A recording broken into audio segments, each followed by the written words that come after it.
เขาบอกเลยหลวงเจ้าซื้อยังก็ซื้อเท่ากันสูงวิดีโอเจ้าเป็นยังก็เป็นอาการอิดเมื่อยนี่แหละ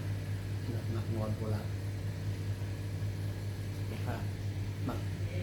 เมื่อยเพลียอ่อนเพลียนี่ฮักซ่ามันรู้สึกเป็นไงก็ มีความมั่นใจขึ้นความมั่นใจตัวเองขึ้นในทางปฏิบัติการของตัวเราต้องพึ่งตัวเองเป็นสำคัญการกินการอยู่นี่แหละคือรัก